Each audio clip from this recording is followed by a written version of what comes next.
right. Hello, everybody, and welcome to the composer's commentary for my senior composition recital.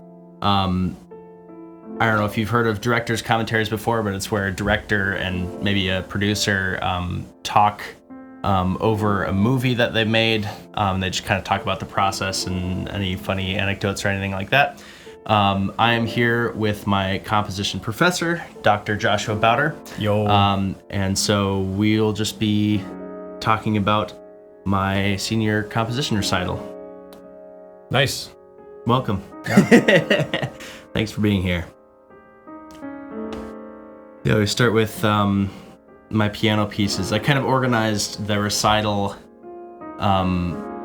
primarily kind of increasing number of people involved performing, I guess. So I start with the piano pieces, and the only time that pattern breaks is with the second piano piece where there's two pianists playing. But so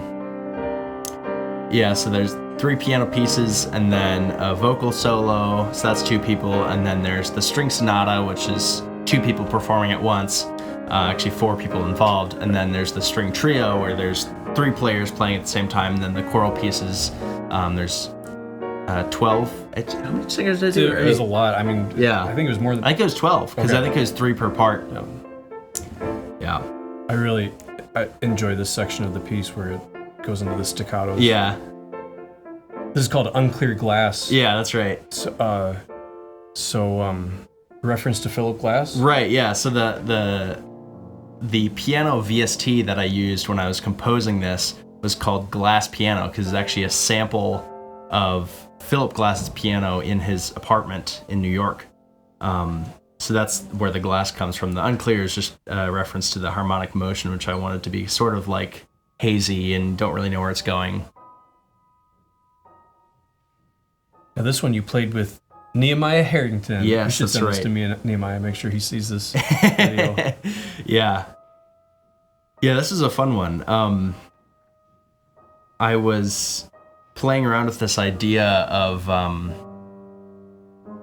having 3-voice thing where one voice just stays on the same note and another voice chromatically moves down the octave, and then the third voice harmonizes that. And then I brought it to you in a lesson. You're like, well, it's most of the way to a 12-tone series. Why don't you just make it a 12-tone series? Then I brought it back home that week and worked it into a 12-tone series. Didn't we have it on the board for like 6 months? It was on the board for a long time. Yeah. Yeah, and then it was just a matter of, composing that into a piece rather than just having it be the idea, trying to figure out how I wanted to express that. Eventually I came up with the idea of having that voice that stays the same and the voice that moves down chromatically, like spread apart and then move back together, and spread apart and then move back together, making its way down the keyboard. Yeah, now, is it a long descent all the way through the piece with that chromatic Sort line? of. So it's like the one that stays the same will stick there until it gets to an octave apart, and then the one that was staying the same then becomes the one that protrudes down an octave. Okay. So it's kind of like you get the same octave descent twice in a row each time. Okay, yeah. I think the most challenging part of performing this was staying together, because it's such a slow piece. Yeah. I think it gets easier once you fill it in with triplets because you have a subdivision built in, but... Yeah, we were both subdividing in our heads with triplets the entire time just to try to make it easier, but it is still so challenging. No rubato on this one. When there's 2 pianists just trying to guess each other's quarter notes, exactly. You can't do rubato. Yeah. And finally get the melody. We gotta polish that piano. Yeah.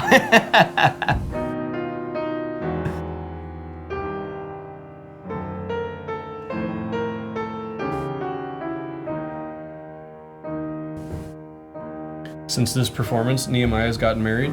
Yeah. Gotten engaged. Yeah, that's true. A lot has happened. A lot has happened in the last couple months. Yep. This was November. I've already forgotten. Yeah, was it November? November 14th, I want to say. Okay. 2024. Mm-hmm. And at the end of this piece, in the sheet music I've written, hold until there is no more sound. So Nehemiah was just watching for me to release, and it took a really long time because those pianos sustain well.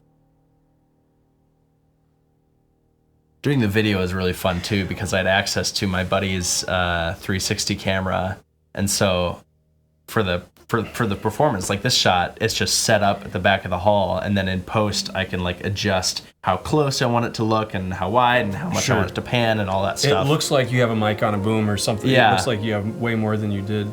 I didn't realize how much you had set up for this performance. Yeah. Yeah, most of the video was shot in dress rehearsals, but there's a few shots like this one that were done like actually on the day of performance. Yeah, to see the audience out there. Yep. Okay, so this piece is this is a prelude? Yeah, sort of. Has a kind of repeating figuration. Yep. Yeah, it's called Where the Lilacs Grow. So did Unclear Glass in a way. Yeah, that true. had a kind of a looping, you know, so they're both kind of prelude types, but this is one of my favorite pieces on your recital. Yeah, this is definitely a popular one. Yeah. It's probably the one that got the most comments and compliments afterward. A little flicker of the light there. Light went, I forgot about that. I didn't even notice that when I was performing, thankfully, but yeah, when those lights are pushed too hot, they just start flickering. Yeah.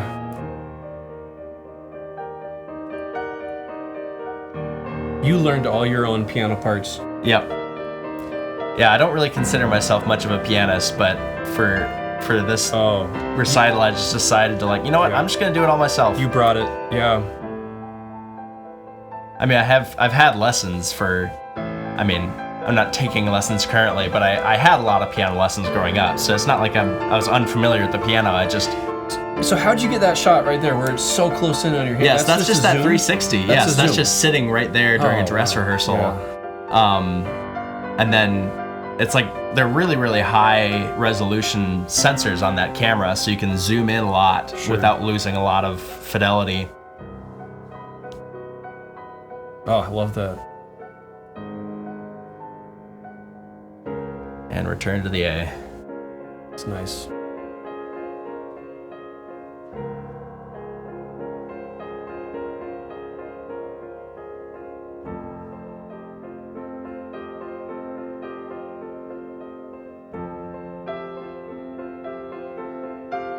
Yeah, I love the different qualities of chords you get here. Yeah. Are you familiar with the song Golden Hour by Jake? It's a really, really popular song like 4 or 5 years ago, but only after composing it did I realize how similar that first chord and the figuration sounds. Don't sue him, Jake. No lawsuit, no plagiarism.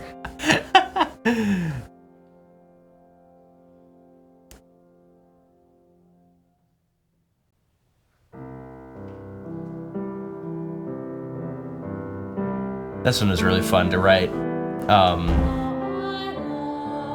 You wrote the words and the music. Yeah, well, I mean, I wrote the initial like draft of the words, but then she helped a lot with kind of really making them shine. She's much more lyrically gifted than I am, so it was really fun to collaborate with her.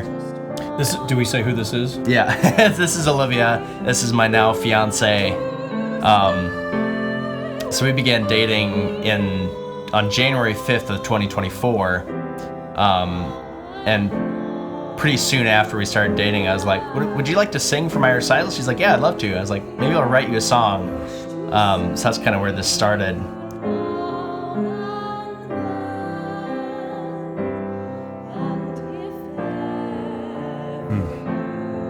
Like that flat 7 there. Yeah.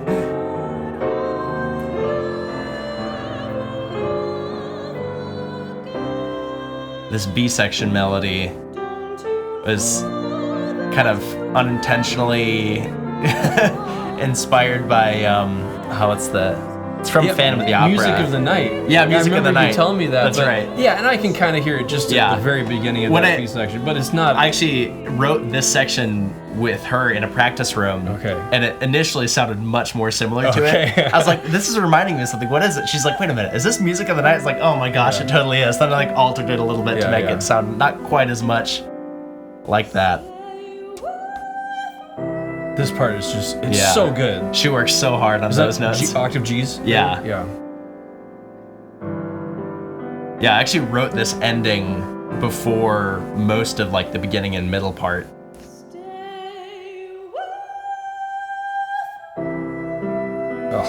Yeah.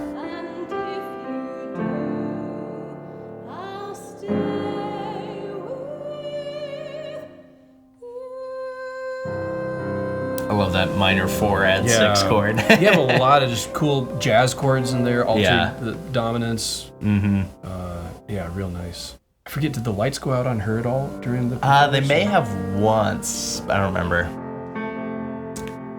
The String Sonata. This movement was the one that started out as a comp lab project last semester. That's right.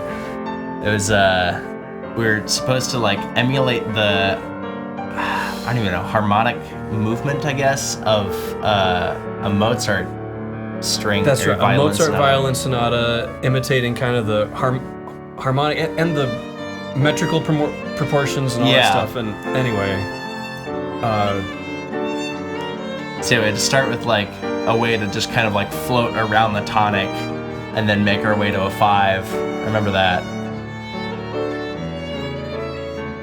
So there's our half cadence. Yep. And this little melody and harmony is stolen from Lion King. There's a spot in the Lion King soundtrack that sounds like that. Okay.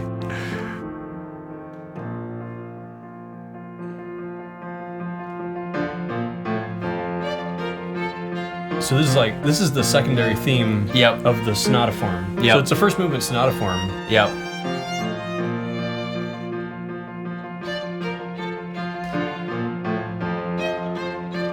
And I think there was imitation in the Mozart, so I made everyone do imitation that's right. in their second theme.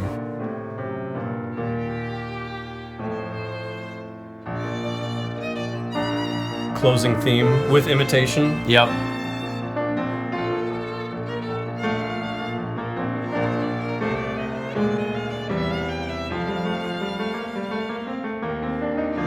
My 16th notes are so rough there. Oh, so like out of time. You did great. Development. Yep.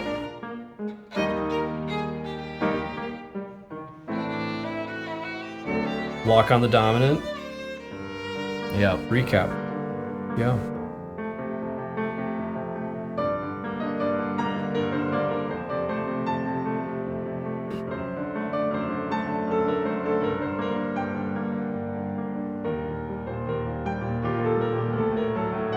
For the string sonata, it's easy to tell which shots are dress rehearsal and which ones aren't, because for the dress rehearsal, Isaac Wilson wasn't able to be there to be my page turner. Oh. So when he's not next to me, you know it's a dress rehearsal, and then when he is, you know it's performance day. Okay.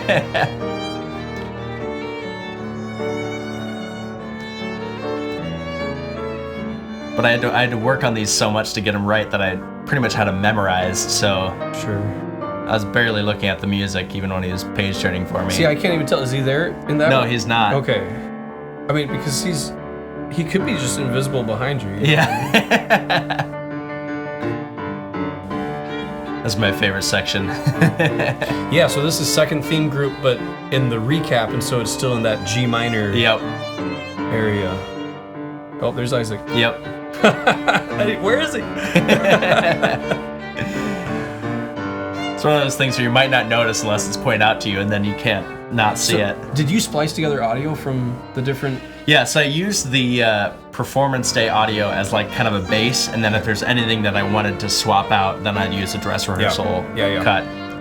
So most of it's recital day, but there's a few spots where it's like I messed up or whatever, and I just wanted to cut in a dress rehearsal take.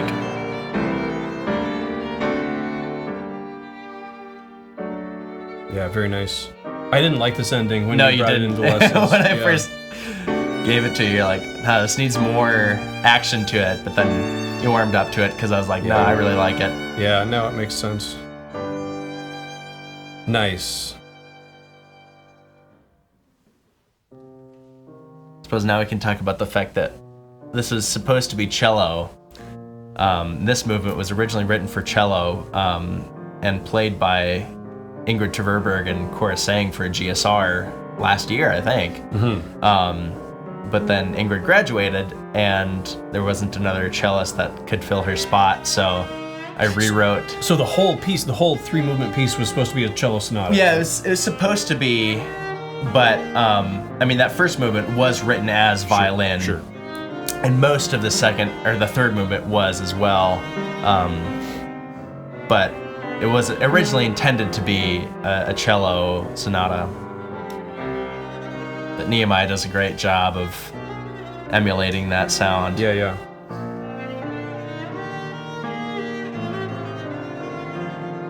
Right. So you reassigned every movement to a different instrumentalist rather than because I was gonna have a string quartet as well, but then without cellist it became a string trio, and so then I just divvied up the sonata among the 3 string trio players.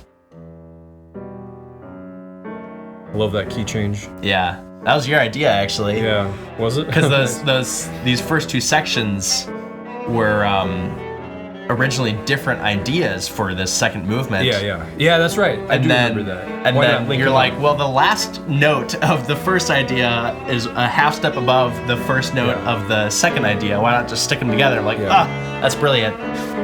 I love this section partly because it really puts the melody down in that viola range, which is lower, noticeably lower than violin. Yep.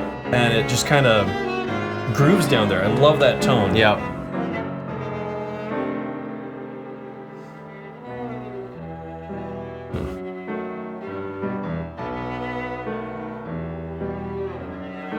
Nehemiah did a lot for your recital. Yeah, Like yeah, the he was a piano piece, pianist, the he was a violas violist for this. and for the trio. Yeah. And he was in the choir. Well, Or he no? was for the pre-recital jury because one of my choristers couldn't make it, but that was just the pre-recital jury.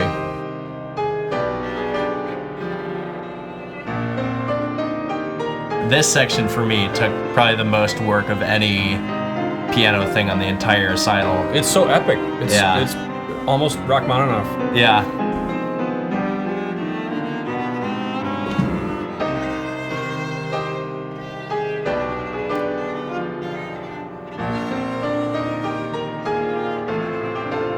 There's great interplay between the 2 instruments. Yeah. And then right there, he played my motif, 3-5-1-2.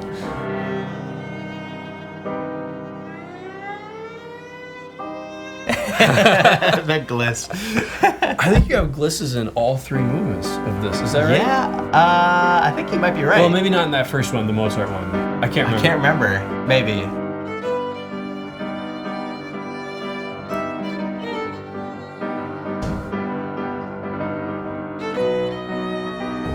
This might be the most rhythmic American thing that Maria has ever played. Probably. Hey, she complimented my writing for this, though. She's like, awesome. Writing jazz for violin is hard, and I think you did a good job. I'm like, thank you, that means a lot.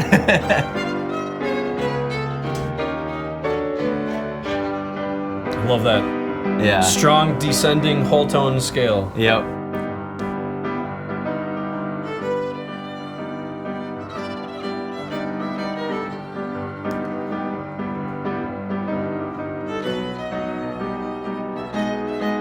Oh, she's getting into it.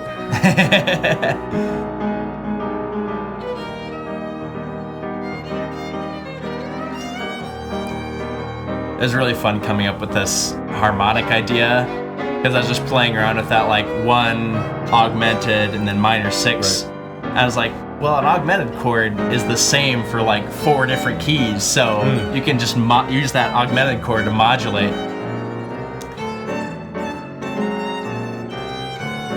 This is cool right here. Is that a half step or a whole step?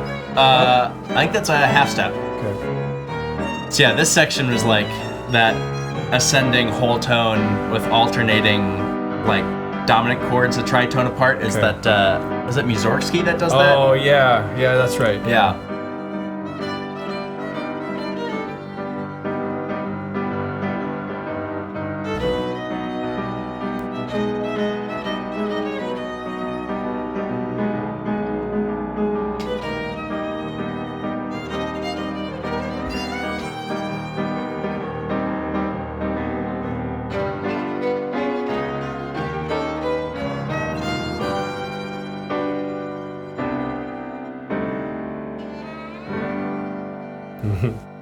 was her idea to have those 2 notes leading into the last one. That's nice.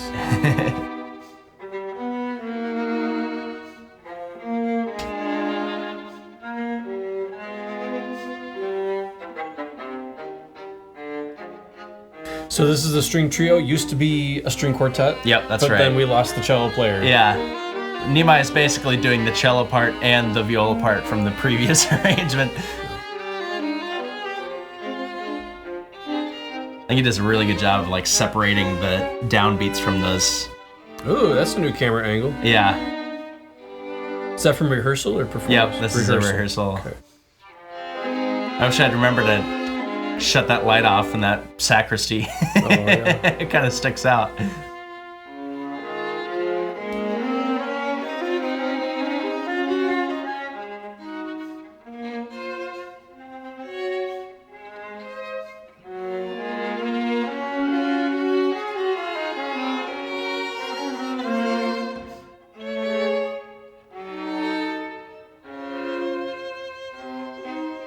Yeah, those common tone key changes. I think there's 2 of them in this movement. Mm-hmm.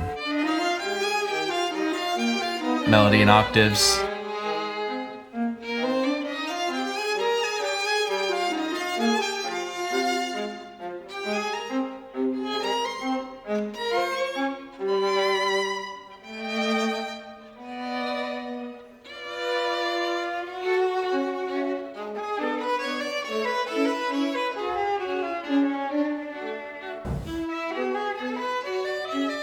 You did a great job of keeping, making the harmonies clear, even though you only have 3 voices to work with. Yeah. And there's not a lot of double stops here. Right. I don't think, I'm not sure there's any in this movement, actually. Maybe at the very end. And then whenever melody's in octaves, then you're even more limited, but you found ways to make it clear. Yeah. Yeah, it's certainly a challenge, reducing this to a string trio. Yeah.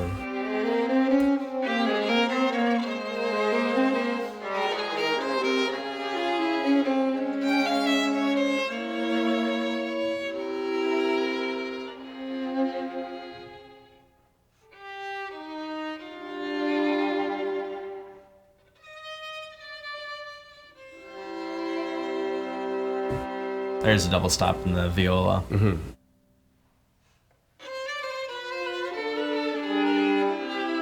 This movement definitely suffered the most from losing the cello, because this movement was like built on 7th chords. Yeah. I mean, this is good. It was so good. I think it still works, you but... did it for GSR last year, right? With the quartet? Yeah, with the cello, yeah. It was so good. It works. Yeah. It works. You should do a string orchestra arrangement of this, or a full orchestra for that That would matter. be fun, yeah. But strings is really the heart of it, so... Yep. Yeah, I've had 2 separate people tell me that there should be lyrics to this melody. I remember Danny, when it was done for GSR, said that, and then when Dave and Deb came up, I showed the whole thing to them, and Deborah's like, that needs lyrics. Yeah.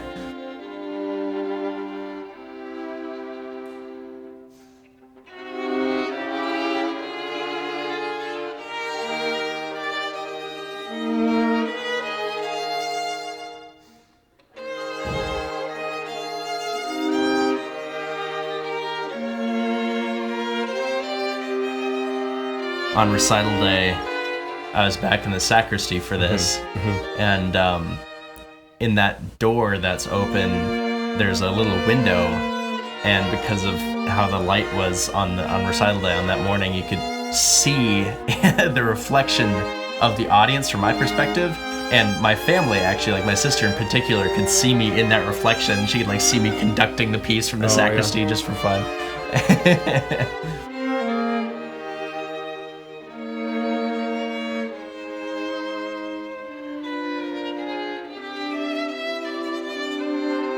Nice. Back home. Yeah. ABA. Yep. That's definitely my default form. I feel like half the stuff in this recital is ABA. But that is the go-to form for a slow movement. Yeah. In any multi-movement piece. I mean, that's great. One more modulation. I think. Is there another one? I don't remember. I think this is the last section.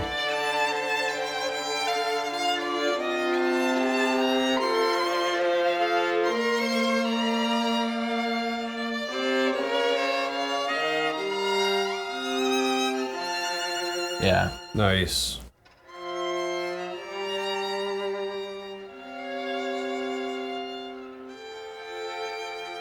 They did great. Yeah, they really did. So good. The Fugue.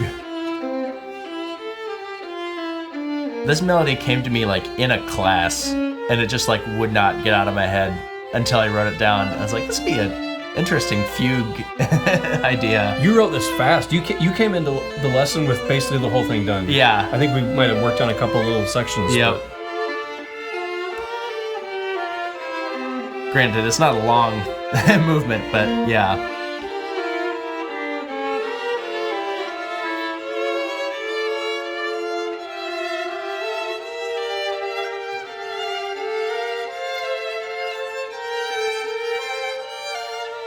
Little parallel 6/3 sequence. Yep.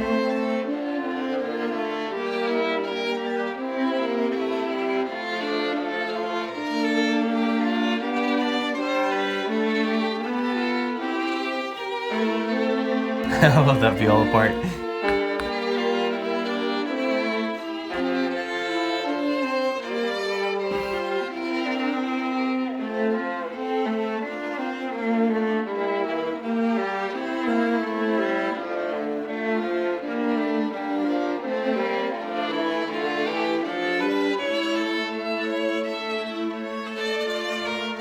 Oh, this is your lock on your dominant pedal? Yep.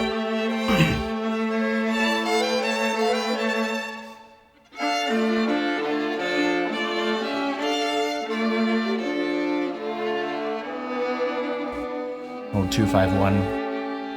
Can't get away from the jazz. Picardy third. Yep. Nice. And we get to the choral stuff.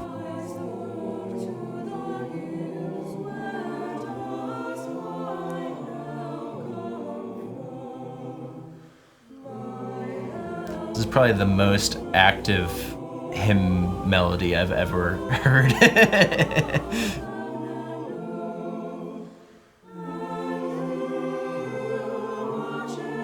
At least for those first two lines.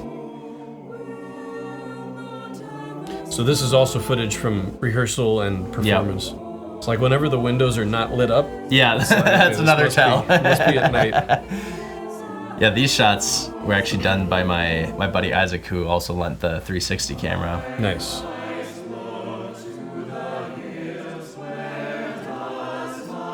You were there for part of this dress rehearsal. Yeah.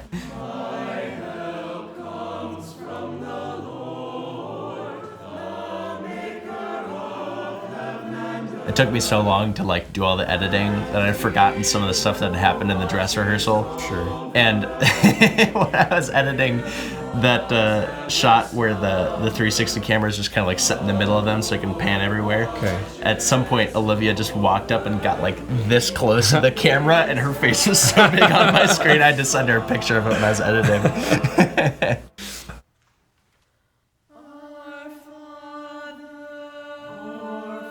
I think this one was the most fun to edit video-wise. There's just so much to work with Isaac's shots and then all the different 360 angles. So this piece, it's the Lord's Prayer. Yep. It's what, through composed? You took every section of text, I think, and kind of set it as almost like a Renaissance composer would handle the points of imitation and just work through a text phrase by phrase. Yeah, this one definitely took the most rehearsal time. So much challenging harmony. Like it was just like right at the limit of what this group of singers could accomplish in the time that we had. And it's there's a lot of divisi here, yeah? No, I don't think so. Mostly I think four-part? It's mostly, yeah. But there's a lot of like extended harmony and whatnot. It kind of makes it sound like it's divisi. How'd you enjoy conducting this? It was fun. Yeah? I love conducting. Yeah.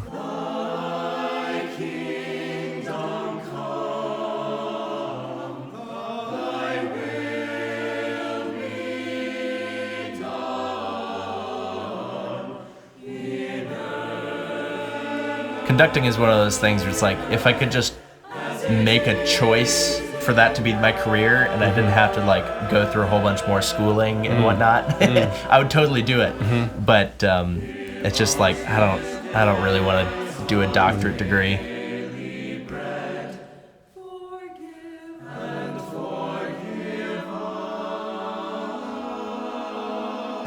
Those cluster chords took so much work. Paid off though.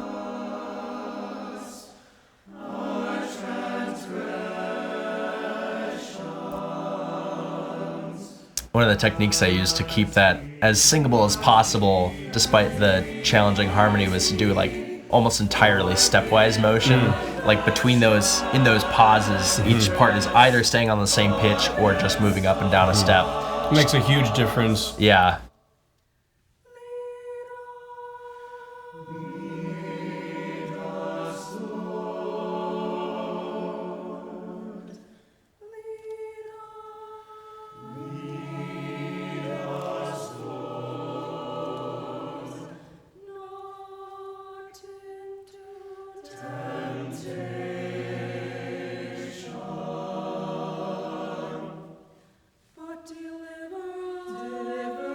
Lots of staggered entrances in this one.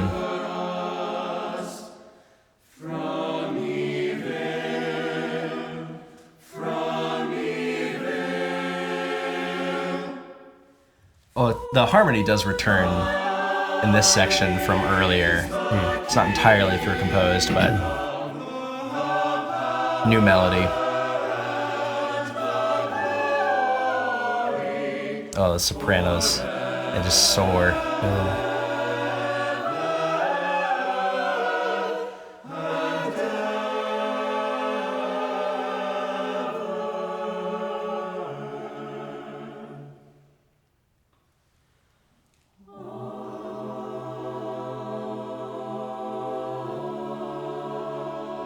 I love this technique of taking what sounds like it's going to be a 4-5-1 and turning it into a flat 6, flat 7-1. Flat 6, flat 7-1. So, such a fun technique.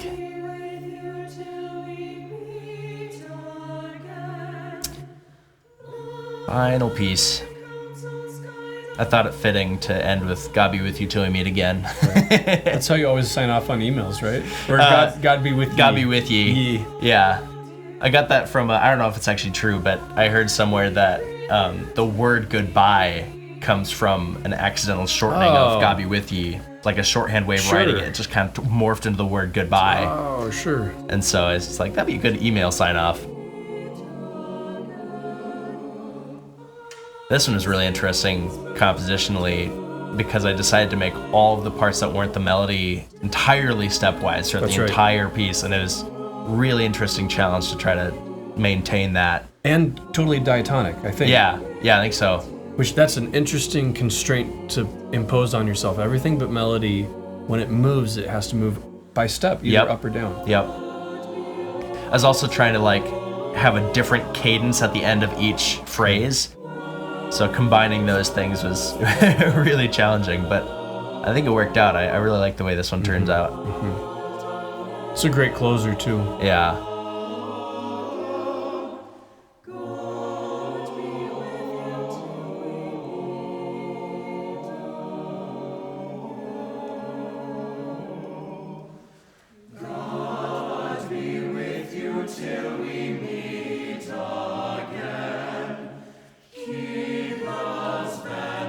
Did you work your motto into this one at all? I don't think so. So which pieces on the program had your? Oh gosh. 3, 5, 1, 2. Is that right? Yeah. 3, 5, 1, 2. I don't even know. It's not all of them. I don't think. I don't think it shows up in any of the choral pieces. Okay. But I think most of the other ones have it somewhere. I don't know. I haven't really checked. This is a fun editing thing. The very last shot here slowly pans around to the cross, and the very first shot pans from the cross. Okay. That was a fun little editing detail.